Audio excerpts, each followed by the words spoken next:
parable invites us into new ways of thinking. In today's parable, thinking specifically about the kingdom of heaven. Parables push us to ponder that which is beyond familiar and comfortable. Creator, open my ears that I may listen and hear the seeds of your word. Till and prepare my heart and mind to be good soil, ready to receive the word as spoken. Nourish and grow my roots, shoots, and abilities to be a vibrant planting in your garden. Amen. I have to brag a little. The garden in front of the parsonage, in my mind, looks amazing. Each day, I like to have my coffee on the porch overlooking the plants. I take delight in them. Their colors, the flowers, their movement in the breeze, how they look different in the rain. I enjoy working around the plants, a little here, a little there, pulling weeds, picking sticks, trimming shrubs, moving rocks. Every day I play in God's garden, and I commune with hosta, lily, violet, chive, and rhubarb. I have a confession to make. I'm not a sower of seed. I have tried squash, carrot, lettuce, bean, and corn. They grew a little, but never grew big enough to produce fruit. Well, honestly, didn't grow enough to really have leaves either. Stems.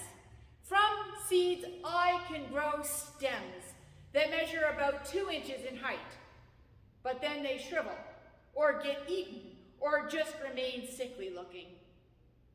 I am not a sower of seeds. I am willing to admit this and accept it.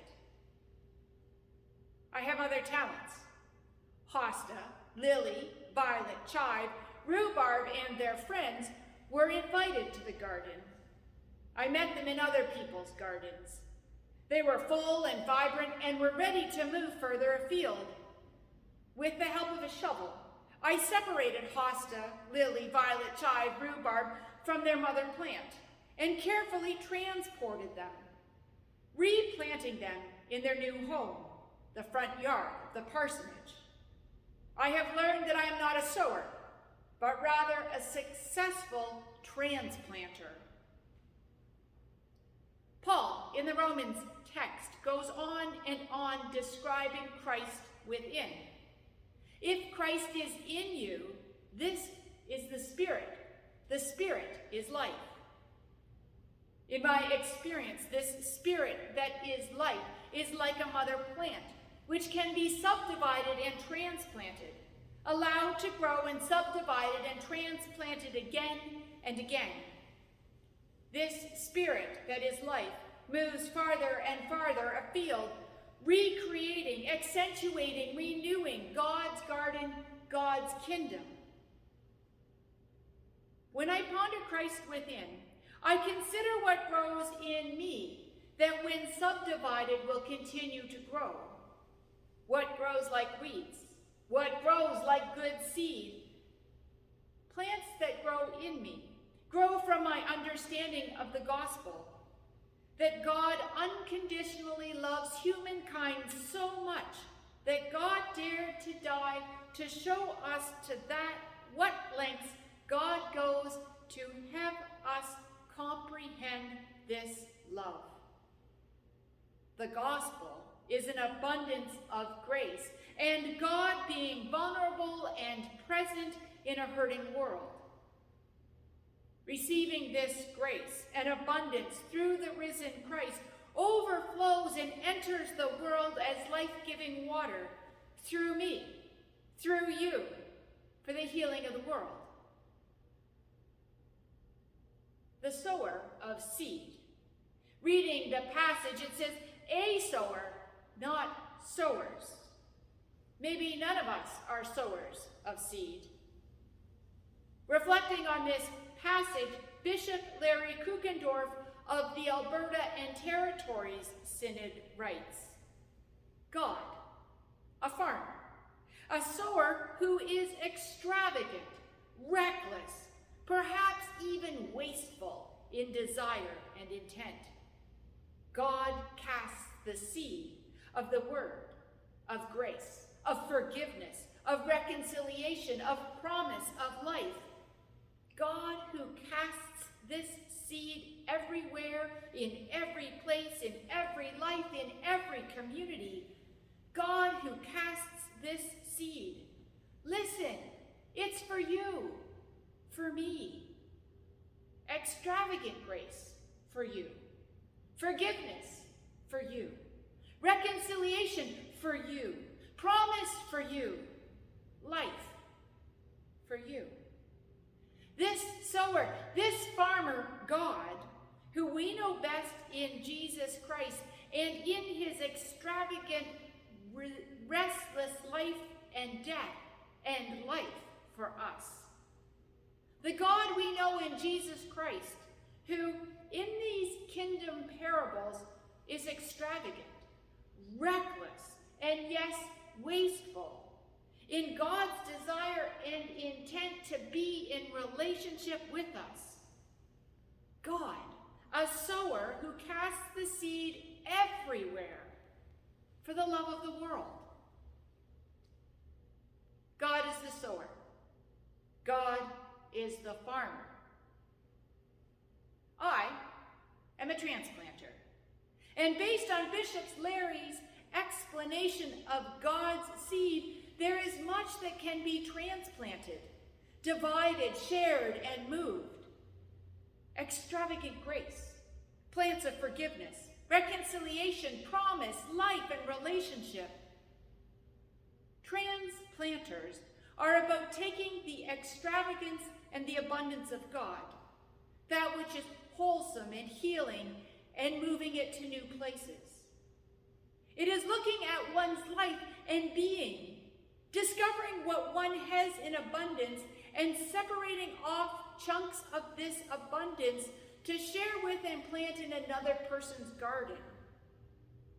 Perhaps you have an abundance of care, common sense, a capacity to listen, empathy, agency, optimism, hope, forgiveness. As a transplanter, it is valuable to know something about dirt and caring for the transplanted plant. It takes a little time to support the plant until the plant roots catch in the new to them soil. A little encouragement and walking in relationship.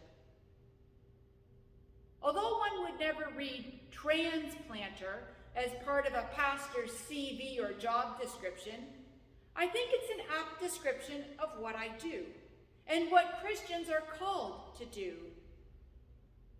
Specifically for me, I transplant weekly through teaching and preaching. I take a piece of myself, wrapped up in the Christ within me, and I pull it out, and I lovingly give it to the person or people receiving it. Most weeks, I transplant pieces of myself and give them to you. I give you a portion of God's grace that has been grown, pondered, and formed within my heart and my being.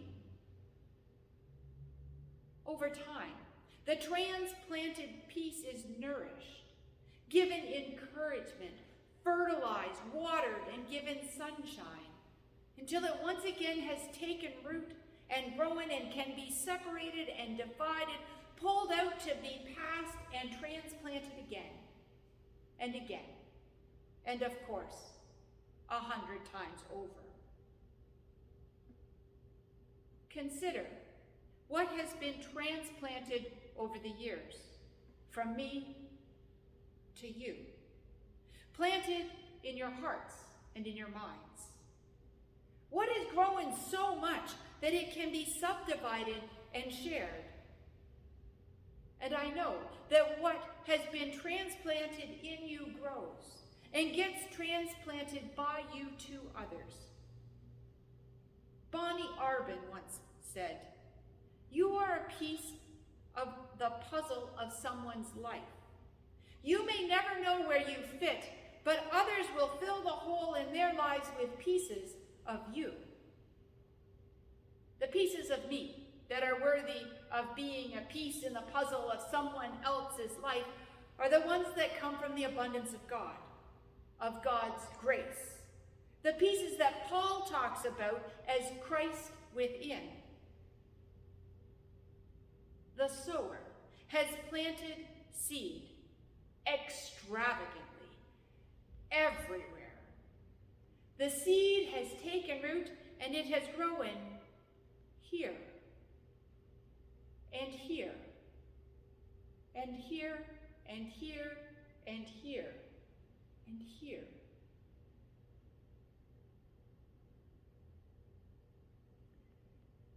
This is a place of good soil, soil that is tended and nourished.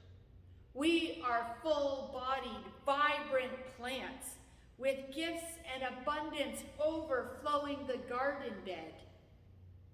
And it is time for us to be transplanters, taking that which is precious and sacred, pieces of ourselves, our hope, our belief that God's kingdom is present, and transplant it to others for the healing of the whole world.